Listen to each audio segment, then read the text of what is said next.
बांझपन। हर लड़कियां बचपन से ही एक धारणा बना लेती है कि बड़े होकर हमारी शादी होगी और फिर बच्चे और फिर हमारा जीवन खुशी खुशी बीतेगा। लेकिन ज़िंदगी हर कदम पर कोई ना कोई नया संघर्ष देती है जिसकी वजह से हम टूट जाते हैं। मुझे बचपन से ही शादी और खुद के बच्चे का बहुत शौक था। 24 साल की उम्र में मेरी शादी हो गई थी, लेकिन शादी के 1 साल बाद भी मुझे बच्चा नहीं हुआ तो सब ताने मारने लगे। किसी को लगता था कि मैं और मेरे पति अभी बच्चा नहीं चाहते और किसी को लगता था कि मैं बांझ हूँ। मैं और मेरे पति ने 5 साल तक बहुत कोशिश की, लेकिन हमारा बच्चा नहीं हो पाया। ये एहसास बहुत डरावना होता है। समाज, परिवार और रिश्तेदार तरह तरह के सवाल करते हैं और ये सब मुझे अंदर ही अंदर बहुत परेशान करता है। मुझे हैरानी होती है कि मर्द से कोई नहीं पूछता कि बच्चा क्यों नहीं हो रहा है। सब सवाल औरत से ही किए जाते हैं, खासकर हमारे देश इंडिया में। ऐसे सवाल दिल में सुई की तरह चुभते हैं, क्योंकि मैं जानती थी कि शायद पूरी ज़िंदगी मेरा बच्चा नहीं हो पाएगा।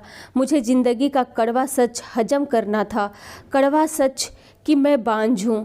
मैंने अपने पति को कई बार कहा कि तुम भी एक बार अपना टेस्ट करवा कर देख लो, लेकिन वो कोई ना कोई बहाना बना देते थे। उन्हें लगता था कि आदमी में कभी कोई कमी नहीं होती, सारी कमियां तो औरत में होती हैं। जब किसी को पता हो कि वह माँ नहीं बन सकती तो हर समय ऐसा लगता है जैसे कोई बीमारी हो, चाहे कोई भी परिस्थिति हो। ऐसा एहसास होता है कि ज़िंदगी में किसी चीज़ की कमी है। जब मैं दूसरे लोगों को देखती थी तो सोचती थी कि भगवान ने मेरे साथ ही ये नाइंसाफ़ी क्यों की। कई लोगों के तो गलती से भी बच्चे हो जाते हैं, लेकिन इतनी जिद्दोजहद के बाद भी मेरा बच्चा क्यों नहीं हो रहा।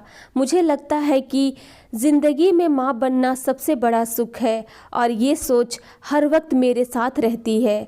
हर समय यही सोचती रहती हूँ कि काश कोई चमत्कार हो जाए और मैं माँ बन जाऊँ।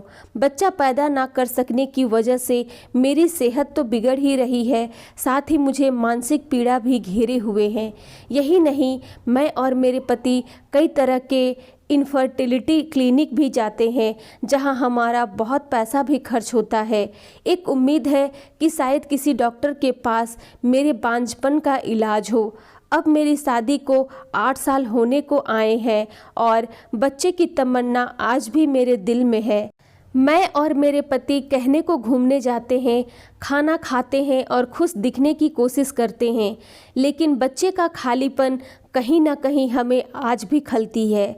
हमें कई लोगों ने बच्चा अडॉप्ट करने को भी कहा, लेकिन मैं अभी तैयार नहीं हूँ। मैं अभी 32 साल की हूँ और चाहती हूँ कि 2 साल तक और इंतज़ार करूँ, फिर शायद हम बच्चा अडॉप्ट करने के बारे में सोचेंगे।